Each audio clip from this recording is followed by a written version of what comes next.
Nifty के outlook की बात करें तो दलाल स्ट्रीट पर ऑप्टिमिज्म जारी रह सकता है क्योंकि रेट कट्स की उम्मीदें बढ़ गई है। आरबीआई से भी और यूएस फेडरल रिजर्व से भी। इन दो अहम टेलविंड्स के चलते निफ्टी बुल्स साइकोलॉजिकल 25,000 मार्क को हासिल करने का पूरा प्रयास कर सकते हैं।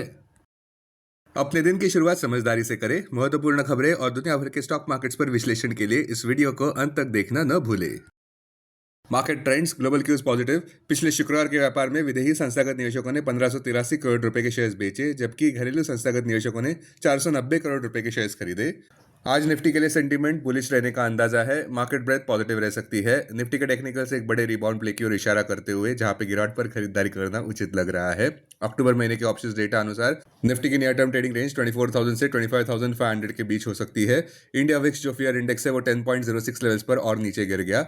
लास्ट चेक पर यूएसडी आईएनआर अक्टूबर एक्सपायरी के लिए 88.88 लेवल्स पर ऊपर ही थे। निफ्टी का put call ratio 28 October expiry के लिए 1.03 पर।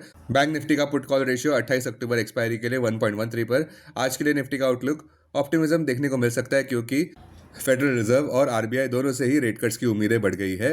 निफ्टी बुल्स अब साइकोलॉजिकल 25,000 मार्क के ऊपर बंद होने का प्रयास करेंगे। अब आज की थीम पर ध्यान देते हैं। शुरुआत में कृपया ध्यान दें कि सितंबर जॉब्स रिपोर्ट डिले हो गए हैं क्योंकि यूएस गवर्नमेंट शटडाउन देखने को मिला। हमारे कॉल ऑफ द डे अनुसार Nifty US tariff threats ignore करते नजर आ सकते हैं, किंतु निफ्टी में वोलेटिलिटी देखने को मिल सकती है क्योंकि निवेशकों का ध्यान यूएस शटडाउन पर रहेगा कि ये कब तक चलेगा। डाउनसाइड रिस्क सीमित रह सकती है जहां पर गिरावट पर खरीदारी करना उचित लग रहा है क्योंकि एक तो वॉल स्ट्रीट से अच्छे संकेत आ रहे हैं जहां पे पिछले शुक्रवार डाउ जोन्स ने 47,000 का आंकड़ा पार किया और नया ऑल टाइम हाई भी कायम किया। दूसरा ऑप्टिमिज्म दलाल स्ट्रीट पर देखने को मिल सकता है क्योंकि आरबीआई से भी डॉविश संकेत देखने को मिले हैं। एवरेज हेडलाइन इन्फ्लेशन इस साल के लिए रिवाइज कर दिया गया है 2.6% पर, जो पहले 3.1% पर था। आरबीआई गवर्नर ने यह भी ऑब्जर्व किया कि जीएसटी कट से प्राइसेस कम होने में मदद होगी। और सबसे बड़ी बात यह है कि जीडीपी ग्रोथ फ्रंट पर आरबीआई एमपीसी ने अपना फोरकास्ट 6.8% पर ऊपर कर दिया है, जो कि अर्ली प्रोजेक्शन 6.5% पर था। संक्षेप में कहे तो बुल्स अभी भी कंट्रोल में नजर आते हुए फिलहाल के लिए। अब टेक्निकली अगर देखें तो निफ्टी क्लोजिंग प्राइस 24,894, सबसे बड़ा इंटरवीक सपोर्ट निफ्टी के लिए 24,747 मार्क पर क्लोजिंग बेसिस अनुसार। इमीडिएट इंटरवीक रेजिस्टेंस 25,150 मार्क पर क्लोजिंग बेसिस अनुसार। आज की ट्रेडिंग रेंज 24,800 से 25,000 के बीच हो सकती है। Bias positive. Sensex closing price 81,207, सबसे बड़ा इंटरवीक सपोर्ट सेंसेक्स के लिए 80,700 मार्क पर क्लोजिंग बेसिस अनुसार। इमीडिएट रेजिस्टेंस 82,100 मार्क पर। आज की ट्रेडिंग रेंज 80,900 से 81,900 के बीच हो सकती है। Bias positive. Bank Nifty closing price 55,589, सबसे बड़ा इंट्राडे सपोर्ट 55,000 मार्क पर। बैंक निफ्टी के लिए सबसे बड़ा रेजिस्टेंस 56,200 मार्क पर। बैंक निफ्टी के आज की ट्रेडिंग रेंज 55,200 से 56,200 के बीच हो सकती है। Bias positive. स्टॉक मार्केट खबरों में इन्वेस्टर्स को खुश रहने का मौका है जहां पे निफ्टी ने पिछले हफ्ते का अंत अच्छे से किया है। अच्छी खबर यह है कि टर्बुलेंस और अनसर्टेनिटी का फेज कम होता नजर आ रहा है। अब देखना यह है कि क्या आने वाले Q2 रिजल्ट्स में भी बुलिश नॉर्मलसी देखने को मिलती है या नहीं, और अगर ऐसा देखने को मिलता है तो यकीनन इन्वेस्टर्स खुश होंगे। स्टॉक जो सुर्खियों में रहे, वी मार्ट रिटेल 16.55% ऊपर बढ़ता नजर आया पिछले शुक्रवार के व्यापार में, जहां पे कंपनी ने सॉलिड बिजनेस अपडेट दिया है सितंबर क्वार्टर FY26 का। Revenue from operations rupees 807 crore पर देखने को मिले Q2 FY26 में, जो 22% ईयर ऑन ईयर ऊपर बढ़ते नजर आए। यही आंकड़ा पिछले साल इसी क्वार्टर में रुपीज 661 करोड़ पर था। V2 रिटेल भी 2.97% ऊपर बढ़ता नजर आया, जहां पे कंपनी का स्टैंड अलोन रेवेन्यू 86% बढ़ा रुपीज 705 करोड़ पर Q2 FY26 में।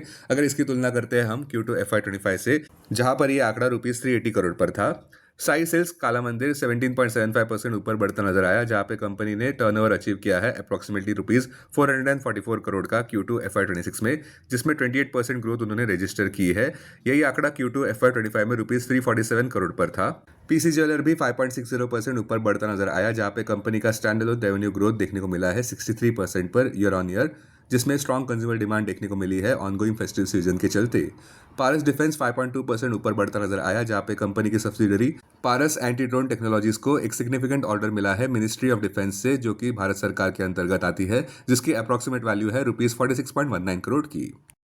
अब डेरिवेटिव्स डेटा डैशबोर्ड पर ध्यान देते हैं। Nifty October futures last traded price 25,007, premium plus 113, put call open interest ratio Nifty 28 October expiry के लिए 1.03 पर, बैंक निफ्टी 28 अक्टूबर एक्सपायरी के लिए 1.13 पर, maximum call open interest Nifty के लिए 25,500 और उसके बाद 26,000 स्ट्राइक प्राइस पर, बैंक निफ्टी के लिए maximum call open interest 57,000 strike price पर, maximum put open interest Nifty के लिए 25,000 और उसके बाद 24,000 स्ट्राइक प्राइस पर, बैंक निफ्टी के लिए maximum put open interest 55,000 strike price पर।